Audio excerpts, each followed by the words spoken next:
नमस्कार दोस्तों, आज के वीडियो में जानने की कोशिश करते हैं दो तीन जो सवाल मीडिया के अंदर चल रहे हैं। मेक इन मीडिया के तहत मैं आपसे भी पूछता हूं और जनता से भी मैंने पूछा। मैं आपके सामने रखता हूं जनता के व्यू। सवाल क्या थे? सवाल थे 3 कि एमसीडी के चुनाव अगर पहले करा दिए जाते तो क्या बीजेपी की हालत और भी पतली हो सकती थी? ये क्वेश्चन था। दूसरा कि कांग्रेस बोल रही है कि भैया ईवीएम में गड़बड़ है और इतना शोर शराबा क्यों मचाया जा रहा है गुजरात पे। ये लोग 2 जगह हारे हैं, हिमाचल और एमसीडी में, तो दूसरे की हार से जितना खुश है और फिर ईवीएम के ऊपर भी इन्होंने आवाज़ उठाई। तीसरा क्वेश्चन मैं आपसे ही पूछूंगा और जनता से भी मैंने पूछा कि भाई एमसीडी के अंदर कांग्रेसी आम आदमी पार्टी को ज्वाइन कर रहे हैं, फिर उसके बाद वापस चले जा रहे हैं कांग्रेस में। ये खरीद फरोख्त है या इसके ऊपर आप लोग क्या राय है? आम आदमी को क्या दिक्कत हो रही है? फुल मेजोरिटी के बाद भी कांग्रेस को लेती है और कांग्रेस को छोड़ती है या कांग्रेसी भाग चले जाते हैं? इन सब चीज़ पर जवाब जनता का सुनिए और आप भी जवाब दीजिए। चलिए देखते हैं दोस्तों पूरा वीडियो पसंद आया तो लाइक शेयर जरूर कीजिएगा। क्या रिजल्ट आता? इतना ज्यादा फर्क नहीं पड़ता जो है ना, ये स्टेप में हो रहा है। तो मतलब एक तरफ हल्ला, ईवीएम का नाम भी आ गया है, नाम आ गया ईवीएम का भी। सब ऐसा है, ये पॉलिटिकली जो है ना ये चलता रहेगा कि जी पहले अगर हो गए होते एमसीडी के इलेक्शन तो जी बीजेपी का बहुत और बुरी हालत होती दिल्ली में। इसके ऊपर आपकी क्या राय है? बीजेपी का वोट तो जो पक्का है वो तो कहीं खिसकता नहीं, बढ़ रहा है, घटता तो है नहीं, चाहे आप जितना मर्जी जोर लगा ले। नहीं, वैसे क्या रहता है, वैसे होता क्या सर? अगर परिसीमन और ये सारी चीजें जो हुई है नहीं हुई होती उससे पहले इलेक्शन हुआ होता। जोर लगाना किसको बोलते हो आप? किसको? आगे उधर ध्यान दो। नहीं, मैं तो सुन रहा हूँ उनकी बात। जोर लगाना किसको बोलते हो आप? वोट परसेंटेज तो बढ़ ही रहा है ना, बीजेपी का घट थोड़ी रहा है। मैं कह रहा हूँ जो काम करेगा, चाहे वो पहले होती है। हमारे बीजेपी वाले घर में बैठते हैं और वोट डालने नहीं आते। आज भी उसकी 0 होती है। यदि आज 50% जो है ना, जो बीजेपी का वोट है वो घर में रहता है, वोट करने नहीं आता टोटल परसेंटेज। और उस 50 में से सब जीतते हैं। मेरा असली 50% तो जो बीजेपी हार्ड करता है वो वोट करने नहीं आते। मेरा यही परसेंटेज अगर 10% बढ़ जाती है, 15% बढ़ जाती है तो बीजेपी की सीटें। जनता तो काम चाहती है। मेरा प्रश्न आपने सुना, समझा क्या रिजल्ट आता? इतना ज्यादा फर्क नहीं पड़ता, कोई फर्क नहीं पड़ता, इतना कोई ज्यादा नहीं पड़ता। अब भी तो ये कह रहा था 50 आएंगी, 20 आएंगी, 30 आएंगी, अब 108 आई हुई है। अब तो 230 जब भी सारे सर्वे बता रहे थे, अब तो 230 कह रहे थे, आप वाले के 230 आएंगी। 230 कह रहे थे, वो तो बकता है बीजेपी का। आप क्या कहते हो? ही नहीं। क्या फर्क पड़ता पहले होता तो? मेरे हिसाब से तो नहीं फर्क, क्योंकि उस टाइम बता रहे हैं हवा काफी थी। नहीं हवा तो चाहे ये थोड़ी बहुत थी, जो हवा भी तो है। बनाई जाती है ना, हवा तो बनाई जाती है सब। अच्छा, इलेक्शन नहीं हुआ इसलिए दूसरा एक क्वेश्चन की ये तो समझो नहीं, ये तो अभी लिख के दे रहे थे कि गुजरात में सारी सीटें हमारी हैं। हवा तो जैसे मर्जी लिख के दे रहा था। ये देखो जहाँ पे आप बैठे हो यहाँ कितनी सफाई है, ये भी तो देखो। हाँ, ये भी तो गवर्नमेंट करा रही है। कौन सी गवर्नमेंट करा रही है? वो तो पता नहीं। एमसीडी दी है, DD है तो कोई MCD है। तो कूड़े के बाहर हटने शुरू हो गए अब ना। अभी कहाँ से? अब गवर्नमेंट आई है। अभी मत पूछो इनसे। अभी अब तो यही हटने वाला है, कूड़े के पारनाट है, यही हटेगा। एक चीज देख रहे हो, कांग्रेस का एक इन्होंने पार्षद अपने में शामिल किया। क्या जल्दी हो रही थी जब बहुमत में है? तो ये ना तो वो तो चला गया। बहुमत में नहीं, पहले किया ना। किस वजह? जब बहुमत में है तो क्या जल्दी हो रही थी? वो तो असल में चोर है ये, और क्या है? चोर है ये, चोर। वो तो ऐसा है, ये तो ऐसे ही करता। ऐसा है जी, जब वो जो जहाज डूब रहा होता है तो चूहे भागते ही है, उसमें कोई बात। और फिर अगले दिन वो आके माफी मांगता हुआ नजर आ रहा है। वो उसे दिख रहा होगा कि हाँ मर रहा हूँ मैं, तो दोबारा वापसी वहीं आ बता रहे हैं कि लोकल लोगों ने उसे मतलब आईना दिखा दिया कि बेटा जिन्होंने जिताया था उन्होंने उनकी वहाँ उसका विरोध हुआ है, वहाँ पे उसका विरोध हुआ, तभी तो वो वापसी आया। लोगों ने कहा तो बोला तो मैं इसलिए जिताया जो तो दूसरी पार्टी में जाकर गुंडा। उसने कहा कि मुझे लालच आ गया था, मुझे लालच दिया है इन्होंने, वो खरीद लिया इसको। अब वो जो जिन्होंने बनाया तो उन्होंने उसकी स्थिति करी। नहीं, पर मेरा प्रश्न ये है सर जी कि ये आम आदमी पार्टी की जो ईमानदार सरकार है उसे क्या है तो हो रही है, वो क्यों कीचड़ में गिर रही है?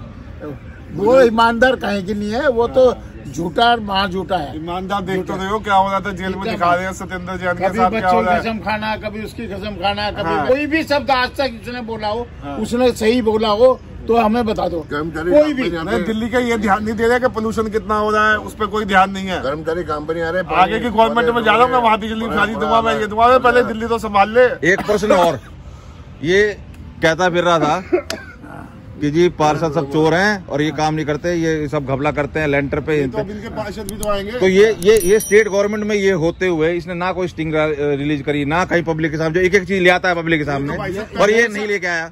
जब से दिल्ली का नाश कर दिया, जब से दिल्ली इसके हाथ में गई है। एक बात बताओ, इसने कोई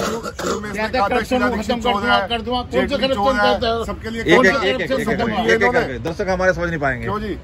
इन्होंने सबूत दिए कभी कि जेटली चोर है उससे माफी मांगी, नितिन गडकरी से माफी मांगी, और 3-4 जनों पे और करा था, सब पे से माफी मांग ली इसने। पुरानी बातों को छोड़ो, मैं को ये बताओ कि भाई ये स्टेट में, आपसे पूछ रहा हूँ, आप बहुत बड़े स्टेट में ये हैं साहब, और ये कहते फिर रहे हैं जी 5 साल से 15 साल से 10 साल तक 8 साल करीब हो गए, और ये पार्षद पहले वाले चोर थे बीजेपी के, ये कर रहे थे वो कर रहे थे। भाई साहब ये क्या कर रहे थे स्टेट में रह के? ये ना एमसीडी में कुछ पकड़ पाते हैं चोरी, और ना ऊपर पकड़ जा पाते हैं, और जनता को कहते हैं कि तुम स्टिंग कर लो। इसमें क्या कहोगे आप? जनता को कह रहे हैं फोटो बना लो और मेरे पास भेजो, तो क्या कहोगे? ये बनाओ ना, तो क्या कर रहे हैं? ये ईमानदार पार्टी है, दोनों डिकास पार्टी है। दोनों, आप एक का नाम लो ना यार, दोनों का नाम क्यों लेते हो? दोनों कौन कह रहे हैं? मैं कह रहा हूँ डिकास पार्टी है। मतलब ये ईमानदारी का जो ये तमगा लेके आए थे, इन्होंने साबित कर दिया कि इनसे बड़ा मेहमान कोई है कि नहीं। इस पे क्या कहोगे? काम नहीं करते, ईमानदार पार्टी नहीं है, सब ये चोर पार्टी है, केजरीवाल की महाचोर पार्टी है। अच्छा, दूसरी चीज एक और हो रही है कि कांग्रेस का, और सुना आप लोगों ने कांग्रेसियों का, कि हिमाचल जीतने के बाद एमसीडी, मतलब बीजेपी हिमाचल में हारी और बीजेपी इसमें एमसीडी में हारी, वो कोई बड़ी बात नहीं है। मीडिया हल्ला मचा रही है गुजरात के ऊपर, गुजरात के ऊपर हल्ला मचा रही है। हाँ, तो वो तो खैर कितनी वोट आई है, तो ये जायज है या गलत है? भाई साहब कामों पे वोट पड़ती है, ऐसे थोड़ी पड़ती है कोई। भाई इतने 27 साल के बाद इतना वोट आएगी, इतना सारे रिकॉर्ड पिछले सब खत्म है। मोदी जी ने वहाँ काम करा जबरदस्त, उसको वोट पड़ी है।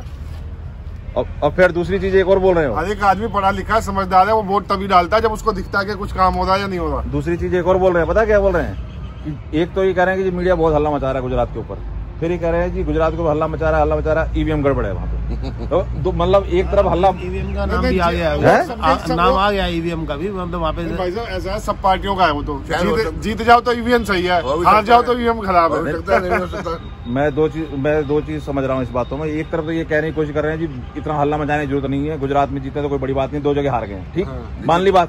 फिर दूसरी तरफ ये इस चीज को एहसास दिला रहे हैं कि हमें बहुत दर्द है गुजरात में जीतने का, वहाँ ईवीएम गड़बड़ है। तो दोनों बात हो रही है कि नहीं हो रही है? हाँ, दोनों गलत है ना, ये अपनी मर्जी से बोलते। सही है, जहाँ तुम जीत जाओ वहाँ सही है, दूसरी जगह खराब। पार्टी तो बोलती है ना, जीत जाए या हार जाए। एक प्रश्न और, सबको मजा आएगा उस प्रश्न में, ब्लेम लगाना है। एक प्रश्न और मेरे को याद आ गया कि लोग मजाक कर रहे हैं, कह रहे हैं कि जी कांग्रेस की जो हालत है इस टाइम, उस कंडीशन में जो भी कांग्रेसी जीत रहा है वो तो अमेरिका जीत सकता, अमेरिका में जाकर भी राष्ट्रपति बन सकता है, उसे क्या जरूरत है यहाँ वोट यहाँ लड़ने की, जब आज के टाइम में जो कांग्रेस से जीत पा रहा है आज के टाइम में, उनका वो तो बहुत ही महान है, वो तो अमेरिका जाके लड़े राष्ट्रपति के लिए, क्यों टाइम वेस्ट कर रहा है? इस पे क्या कहोगे? ये मजाक सही है? सही है, बड़ी बात है ना, सही है, बहुत बड़ी बात है। तो कांग्रेस जो वो अपने बलबूते से बढ़ रहा है, कांग्रेस से नहीं है, उसकी अपनी छवि बहुत बढ़िया है। तो कह रहे हैं जी जो इतना मतलब महान है, जो ऐसी कंडीशन में भी जीत रहा है, जो ऐसी कंडीशन में जीत रहा, वो वाकई महान है, महान। जीरो है पर बहुत बड़ा हीरो है। वो कह रहे हैं तुम कहाँ यहाँ लगे हो यार, अमेरिका में जाके लड़ाई करो, वहाँ राष्ट्रपति लड़ो, जब ऐसी कंडीशन में तुम कांग्रेस को निकाल पाते हो। और अब क्या लग रहा है वैसे हिमाचल में जो सीएम की लड़ाई चल रही है, ये लेके फिर ये लोटस, ऑपरेशन लोटस भी ले आएंगे कांग्रेसी, क्या कहते हो? इसके और बता दो। नहीं, वो तो खैर चलता रहता थोड़ा बहुत जो भी है। अभी क्या हो रही है कि 2-3 चलाएगी, ऐसा कुछ नहीं। सुनो मेरा, बीजेपी क्यों पंगा लेगी बिना मतलब, ऐसे नहीं लेती। देखो हमारा चैनल जो है वो मेक इन मीडिया है, मीडिया में जो चल रहा है मैं उससे बात करता हूँ कि अभी हो क्या रहा है कि अभी आपस में इनमें गुटबाजी हो रही है। अभी जो खड़गे साहब का चलाया जा रहा है सोशल मीडिया पे, तो ये होगा अभी मुख्यमंत्री उसको बना देंगे सबको को, फिर बाद में 2 जनों को डिप्टी सीएम बना देंगे तो काम हो जाएगा। सुनो एक चीज और, सुनो हाँ, श्रीमती सोनिया गांधी का आभार, राहुल गांधी का आभार, प्रियंका जी का आभार, अब खड़गे जी खड़े का जी मैं किस लिए बनाया हूँ प्रेसिडेंट, जब इन्हीं का आभार है। तो हाँ, ये बिल्कुल सही है। खड़गे जी तो वहाँ जाके वो बेवकूफ हो गए, वो आभार सोनिया गांधी मैं किस लिए बनाया हूँ, क्या कहोगे इस पे? अरे ये जो अध्यक्ष जो है ना, ये स्टैंप में हो रहा है, ये इसका कुछ नहीं है। वहाँ पे जो भी जीता है वो सोनिया गांधी को या राहुल को कहता है, तो वो खुद है ही नहीं, वो कुछ नहीं है। वो ये इन बातों से पता चलता है सीधा कि जो है ना वो स्टैंप में हो रहा है। नहीं, तो ये चीज जो चल रही है सोशल मीडिया पे, ये आपको भी लग रही है? हाँ, बात है, ये बात। ये जो कांग्रेस पार्टी में वर्चस्व है वो प्रियंका, राहुल और उसका ही है, बाकी तो सब इस टाइम पे। क्या कह रहे हो? ये बात ठीक कह रहे हैं, बड़े भाई हमारे ठीक कह रहे हैं। ये आम आदमी आरोप लगा रही है कि भैया ये हमें खरीद रहे हैं और कोई वीडियो जारी नहीं कर रही है आम आदमी पार्टी, और बीजेपी को बदनाम कर रही है या नाम कर रही है, क्या कर रही है? कौन? बीजेपी? आम आदमी वाले आरोप लगा रहे हैं कि बीजेपी वाले हमारे पार्षदों को खरीदने की भरसक कोशिश कर रहे हैं। इसका फोन आया, उसका फोन आया। सर अब तो खरीदने का कोई इतनी ज्यादा फर्क है वो सीटों में इतना फर्क है कि खरीदने की कोशिश की जा रही है। और कांग्रेसी इन्होंने कांग्रेसी को अंदर किया अपने और फिर उसने रिजाइन देकर वापस। ये क्या है साहब? ऐसा है, ये पॉलिटिकली जो है ना ये चलता रहेगा। ये हमारे समझ से बाहर वाली बात है। सच में बताऊं, पब्लिक आम आदमी की जब मेजोरिटी है तो फिर क्यों परेशान हो रही है? पब्लिक नहीं सर, फिर वही वाली बात है, सीट जानेगा तो तकलीफ है ही है ना। बीजेपी जो है ये भी ट्राई वेयर अटर मोस्ट कि हमें जो है दोबारा जो है आगे वाले इलेक्शन के बारे में सोच रहे हैं। नहीं तो ये क्यों परेशान हो रही है? आम आदमी को फुल मेजोरिटी मिली है, फिर ये कांग्रेसी को अंदर कर रही है, कांग्रेसी फिर बाहर जा रहा है, फिर ये आरोप लगा रहे हैं बिना स्टिंग के। ये दुनिया को स्टिंग कराते हैं, खुद क्यों नहीं स्टिंग करते? वो भी होगा। तो देखा दोस्तों, जवाब सुना आपने सभी लोगों का, जो कि आम लोग तो हैं, किसी न किसी पार्टी से मोटिवेटेड वैसे होंगे, लेकिन सवाल सटीक और सीधा है। किसी भी पार्टीबाजी के बिना आप भी जवाब दे सकते हैं कमेंट करके कि ये इस तरीके की चीजें जहां पर हार रहे हैं वहां ईवीएम पर सवाल करना, और आम आदमी पार्टी को क्या जल्दी पड़ी हुई है जिसकी करप्शन को खोदते खोदते ये लोग यहाँ तक पहुंच गए। गुजरात में भी आपने देखा किस तरीके से कांग्रेसियों को बोला जा रहा था कि कांग्रेसी बेकार हैं, ये कि पार्टी दूसरी पार्टी में ज्वाइन कर लेंगे, बीजेपी में चले जाएंगे, इनको वोट देना बेकार है। इतनी सब चीजें, एक एक चीजें जनता के सामने बताने दिखाने वाली है आम आदमी पार्टी क्यों कांग्रेसियों के पीछे पड़ती है। आपसे भी सवाल है कि ये कौन सा ऑपरेशन है? लोटस ऑपरेशन की बहुत बात करती है, ये कौन सा ऑपरेशन कर रही है जो कट्टर ईमानदारी का दम भरती है? आपसे भी ये सवाल कमेंट करके बताएं, और वीडियो पसंद आई है तो लाइक शेयर करना ना भूलें। Thank you so much.